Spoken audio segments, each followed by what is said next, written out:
As a policeman अगर आप सही हैं तो जो आपके ऊपर पॉलिटिकल मशीनरी बैठी है या आपकी जो एग्जीक्यूटिव की मशीनरी बैठी है वो कभी भी आपको ये नहीं कहेगी कि आप ये गलत कर दो। ऐसे में हमारा तो यही रहता है कि जो ऑब्जेक्टिव ट्रुथ है उसको हम जनता के सामने, जो परिवादी हैं उनके सामने और कोर्ट के सामने प्रस्तुत कर सकें। जो डीसीपी वेस्ट है उनकी जो कार्य क्षेत्र है उसमें अलग तरह का क्राइम है, जैसे यहाँ पे लैंड के इश्यूज हैं, उससे फर्क नहीं पड़ता। समस्याएं हैं लोगों की, उनका निस्तारण करना ज़रूरी है। नमस्कार, मैं हूं सुमन और आप देख रहे हैं न्यूज़ 21। अभी हम वेस्ट में पहुंचे हैं, जयपुर वेस्ट में, जहां डीसीपी प्रशांत किरण ने पदभार संभाला है कुछ समय पहले ही।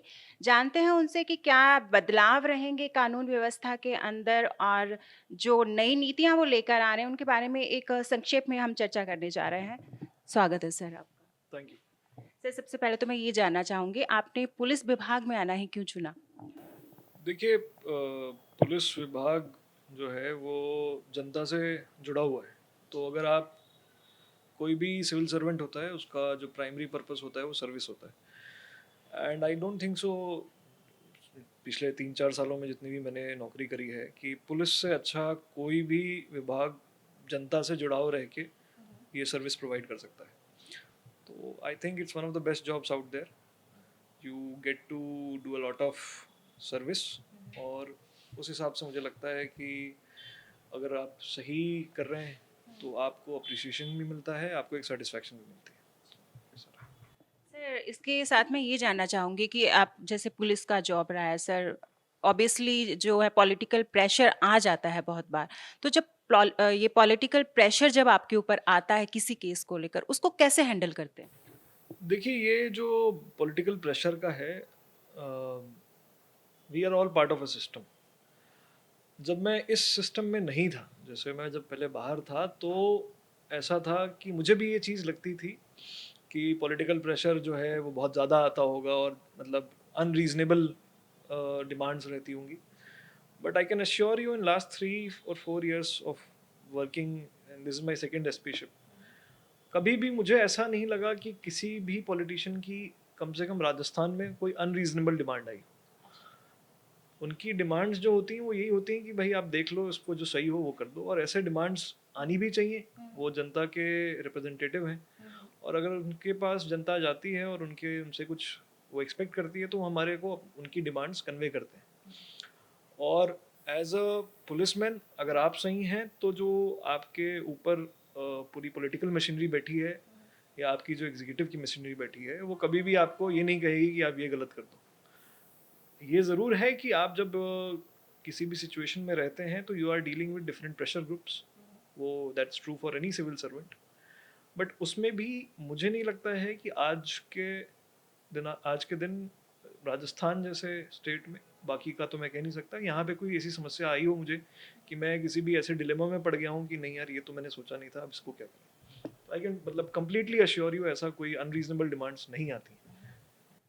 सर, इसके साथ ही मैं ये जानना चाहूँगी कि जैसे आपने बहुत सारे क्षेत्रों में काम किया है, तो इसमें ऐसा कोई केस बताएँगे आप जो कि आपको भी लगा हो कि ये बहुत चुनौतीपूर्ण रहा है?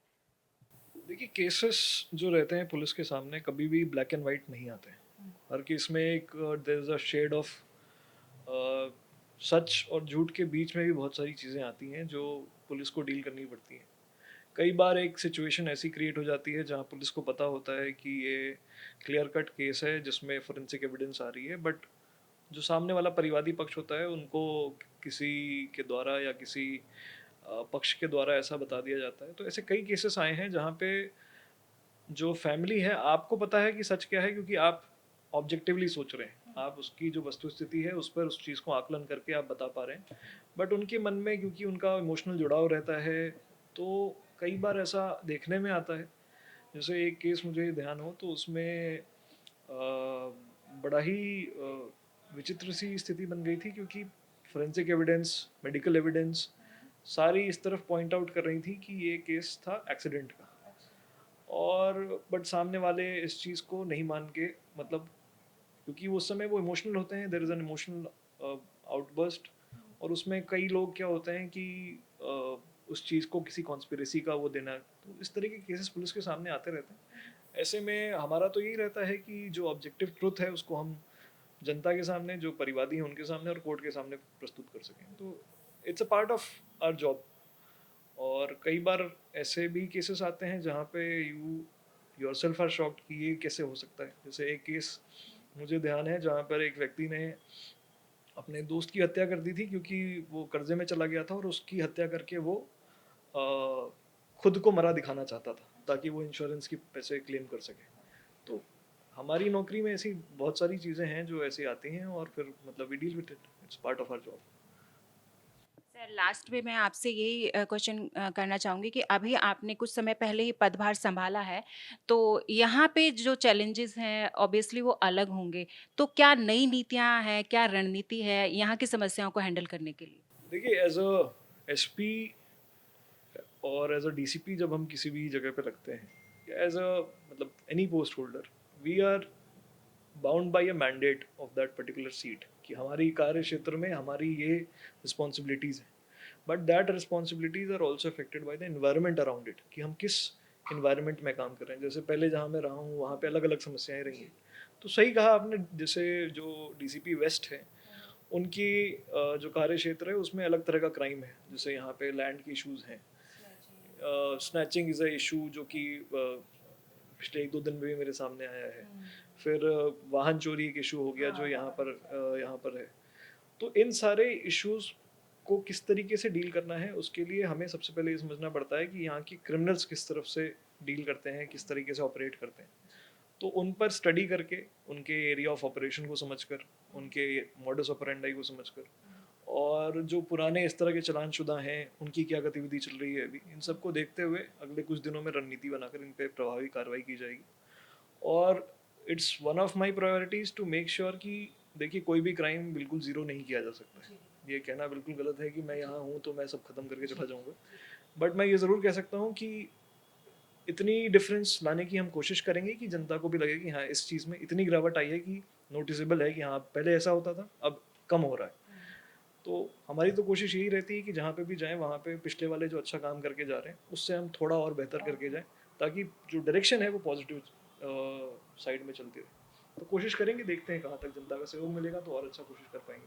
तो सर आपसे उम्मीद करें कि पेंडिंग जो कंप्लेंट्स हैं उन पे आप पहले काम करेंगे? देखिए, बिल्कुल जो समस्याएं हैं वो सीट पे कोई भी बैठा हो उससे फ़र्क नहीं पड़ता। समस्याएं समस्याएं हैं लोगों की, उनका निस्तारण करना ज़रूरी है। तो जो पेंडिंग फाइल्स हैं वो फर्स्ट प्रायोरिटी रहती है। कोई भी नए एसपी या डीसीपी ज्वाइन करते हैं तो उनको जितना जल्दी निस्तारण हो सके, और जो आने वाली समस्याएं हमारे सामने आती जाएंगी उन पर उसे प्रायोरिटीज़ में लेते हुए उन पर काम करते रहेंगे। सर साथ जुड़ने के लिए बहुत-बहुत धन्यवाद।